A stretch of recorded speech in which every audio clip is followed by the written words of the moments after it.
Thank you, Mark. We're here today to march upon this so-called city, to occupy and take back land that is allegedly occupied by these genociders, by this military regime, who take our children, who kill our people, day in, day out, every second, every day. We're here to let it be known that this stops from today onwards. That we, as people, in unity, in love, in peace, will walk in the spiritual warfare of our old people, who fought so valiantly, who persisted, so that we could be here today. The agony of the fact that things are worse now, beyond comprehension, to the fact that we can't even articulate it. We're still in trauma. We're still in shock. This is a cycle of abuse. I want a divorce. I want a divorce from the police.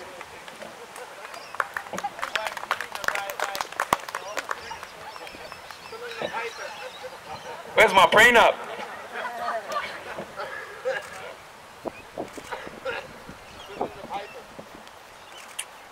I'd like to call upon my auntie and my sister who've been fighting for a right to live and a right to exist as Aboriginal women,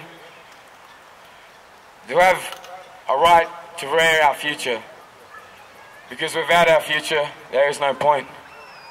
I don't see no purpose if there's security for the next 7 generations to come. The earth that they walk upon, the water that they drink, the air that they breathe. Sovereignty starts in the womb. I'd like to call upon my auntie, Laura, and my sister Bianca to speak.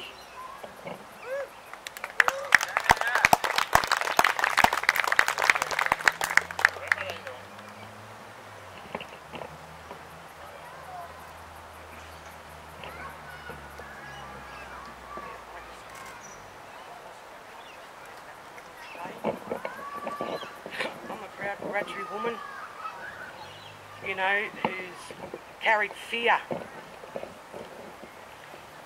my whole life, fear about child protection and fear about police.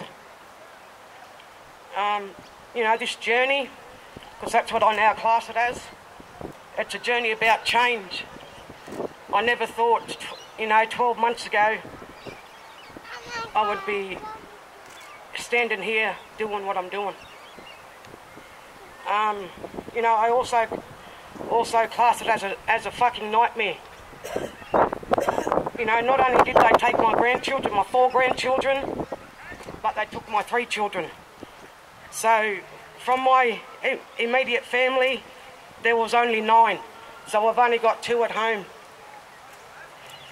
You know, I knew that the system was corrupt, but I didn't know to the extent that it is until I've actually started fucking living with it, dealing with it on a daily basis. You know, the residential care facilities, they get something like $3.2 million. When my kids were removed, my kids didn't go with family. My kids were placed in a residential care facility at fucking Peakhurst. They were abused. And it was only through my actions, through my persistence of fighting to protect my kids and keep my kids safe, did they get moved from there. Then they went to what's known as another service aid, but they had no foundation. So in other words, they didn't have the accommodation with it. So my kids were being moved from motel to motel. You know, then I had another fight, saying that wasn't good for their routine, that's not structure, that's not stability. So I believe that, you know, that my ancestors are with me. I see the rainbows all the time in the sky. That to me is a sign. You know, I'm trying to be strong. I'm having these visions. I need everybody to unite. We need to fucking stand together and fight this bullshit. Like the other speaker said, this is fucking war. They are trying to kill us.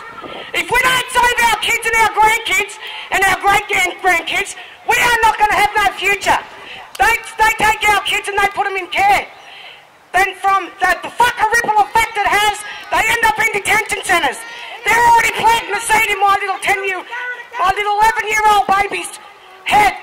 She's in a fucking residential care facility. They are planting the seed that she will go into detention. They're even telling her that she will get bashed when she goes in there.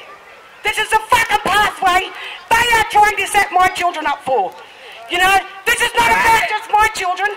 This is about all our fucking black children. Everybody needs to get the fuck out of here and stand and fight this fucking white racist government. I'm sorry, but this has just been building the fuck up inside me. That's it! That's right! Hi, my name is Bianca. As Mum was saying, my 4 children are in care. They've been in care since 2014. My son has been hit by a car while being in the care of the department. You know, he came to visits covered in school sores from his head to his feet where he couldn't sit down. You know, I had my baby daughter calling the docs work, and then I had her calling a contact worker mum. You know, as soon as my son went into care, they placed him on Ritalin, you know, which is a speed-based drug. My son was pulling his hair out, picking at his skin, you know, but yet they're still having him take this medication.